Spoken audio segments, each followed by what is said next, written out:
So, Trevon, another team in this trade, the Phoenix Suns, they were involved and got a lot more depth on their team. What are your reactions to that? They got Grayson Allen, they got Nazir Little, and Yusuf Nurkic, who we were just talking about compared to DeAndre Ayton. So, what are your thoughts on the Phoenix Suns and how they did in this trade and what they got? My reaction was let's not rule out the possibility that the Phoenix Suns could have possibly won this trade. We know that the Milwaukee Bucks got the best player. Obviously, probably they got a top two duo in the NBA right now. Maybe the best. We'll have to wait and see. We don't want to jump the gun too early, but nobody would think you're crazy if you're calling Dame and Giannis the best duo in the NBA right now. But what was the one thing that the Phoenix Suns needed was more depth. You get Yusuf Nurkic to replace Aiton, a relationship that kind of went sour with Monty Williams, but even after Monty's departure, his involvement was just not there within the offense. So you remove him, you get Yusuf Nurkic. Hopefully he can stay healthy. That is one question mark. You get Nazir Little, who can fit in that categories such as Josh Okogie and Torrey Craig, those guys that you want to be the long, athletic wing defenders. He doesn't have to be too much of an offensive threat because obviously you have the three-headed snake in Book, Bradley Beal, and Kevin Durant. He can just play defense and hustle, fit in where he needs to. He's also a young player, so he gives you youth for when Kevin Durant can't play on a regular season. Book and Bradley Beal, he's had a few injury concerns. So you get a young player that you can plug and play, see what he can do. Keon Johnson and Grayson Allen, who is a proven rotational piece. He has proven that he can fit into a team. He doesn't need the ball. Grayson Allen is a veteran at this point. He's been around high-profile players, even dating back to college. He knows what it is about being a part of a team. And he's not soft. He's a tough-nosed guy. He's willing to sacrifice his body, do things for the team. So I feel like this kind of really puts the Phoenix Suns in another spotlight. Is okay, now we're looking at them more so as a complete team. They also got Eric Gordon, another scorer that you can put in the game. They have a legit 8-man roster if you're really looking at it. You have Bol, who's not really he's a guy that if he turns out great, then that's a boost. If he doesn't turn out to what you thought he could be, then that's fine. You didn't waste a lot of assets on Bol. So you just have players that you know can be in your rotation. You have the offensive firepower. You sign some players that don't need the ball a whole bunch, but you also have guys that can fit in roles that your three superstars aren't strong in. And yeah, I feel like this kind of just put some more pieces to the puzzle. I still feel like they have some holes that they can, fix and to really put them as okay, like I'm I'm definitely putting my money on this team. But I feel like they did make some very good improvement with just some small things that they needed. Now we're not just looking at them as top heavy like we did uh, yesterday before this trade happened. So I feel like Phoenix Suns could possibly have come out of this trade and you can say that they might have won the trade. You can make an argument for it. I'm not saying definitely, but you can make an argument that the Phoenix Suns could come out of this trade, come around All-Star break, head into the playoffs like, okay, they really made a move right there. And this is what helped get them over the top. Yeah, no, I see where you're coming from. I I don't think I have the same exact feeling as you. At first, when you said that, we were texting off camera.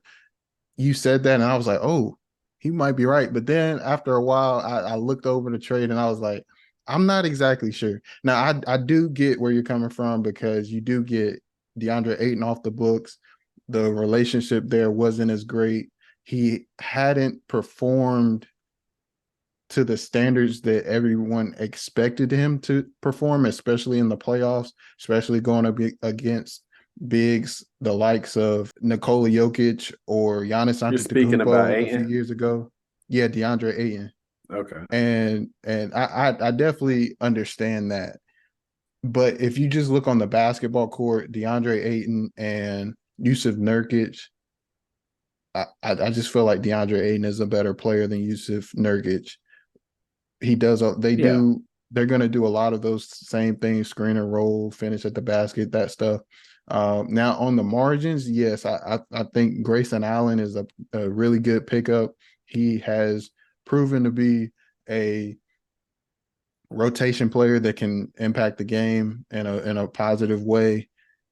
Nazir Little, I do think that you get him on a really good contract, and like you said, he fits in that Okogie mold where he can do a lot of things on the perimeter defensive end of the floor.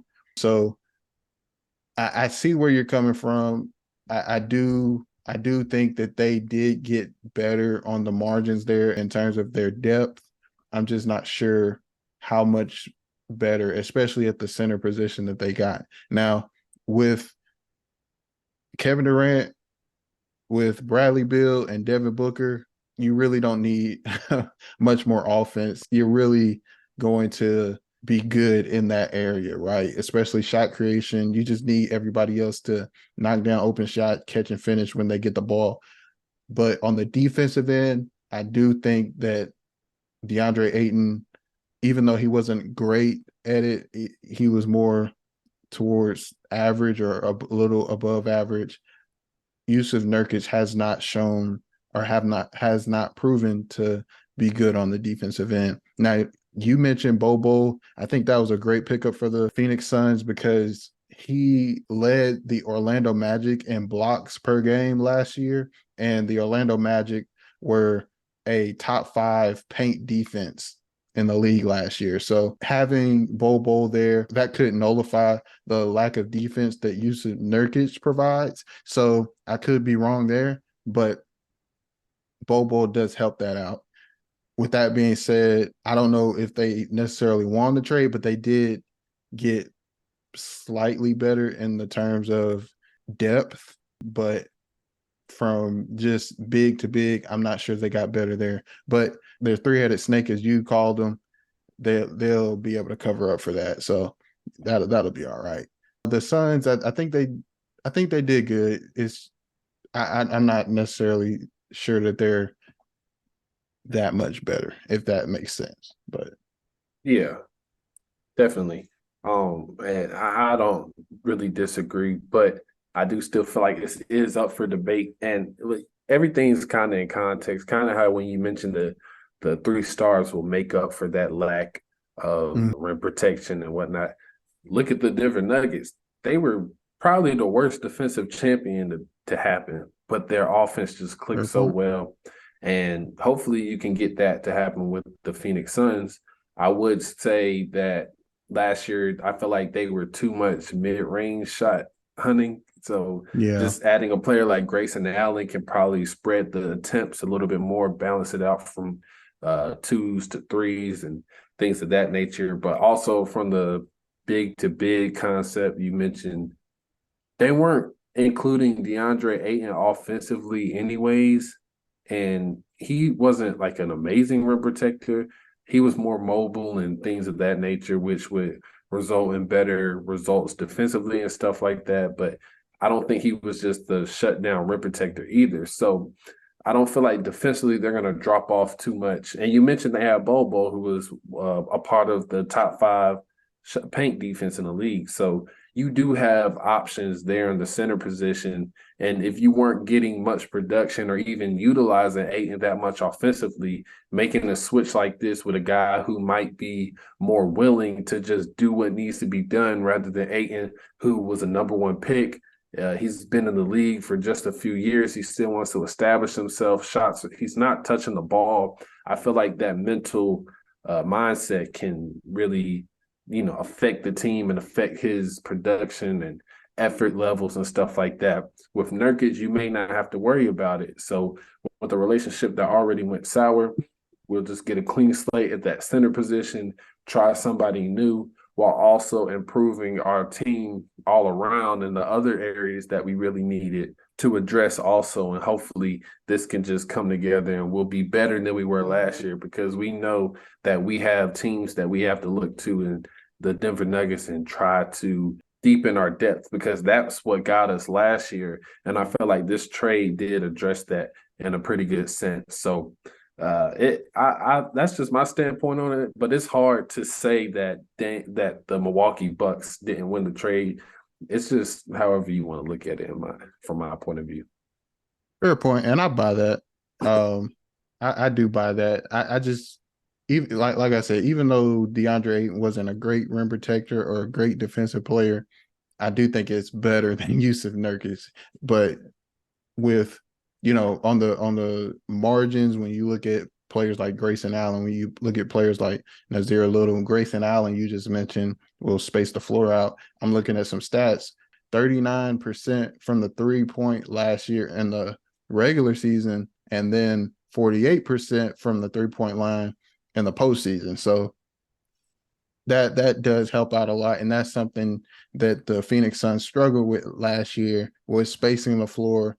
And when Devin Booker is doing his thing or Kevin Durant is doing his thing, needing to kick the ball out to a corner shooter or wherever the case may be, they weren't necessarily able to do that at a high clip. So that Grayson Allen does provide a need for them as well. Right now, as with the team constructed, you have those top three guys.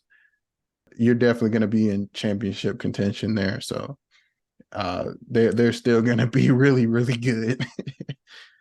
Yeah, man. I just feel like being able to try and compare and not have a definitive answer of who won just kind of attests to how well rounded of a trade this was, where teams could benefit. Now, granted, once the season starts, we'll see, okay, how things play out. And hopefully it makes each team really competitive and in that mix, and gives us a lot of great parity, and it makes each team better than what they were last year. Even Portland, like for their situation, they didn't get the star players or have that roster, but for their situation, you could say they were one of the teams that benefited the most. Probably not won the trade, but they benefited a lot from this trade also, for the situation that they need, for the reality that they found themselves in, needed to address what they need to address. So I just feel like this was a pretty well-rounded trade, and everybody got what they needed, in my opinion, from this trade. Yeah, no, that's a good point. Everybody or every team in this trade had different needs, and all teams had something for each team that to fill those needs.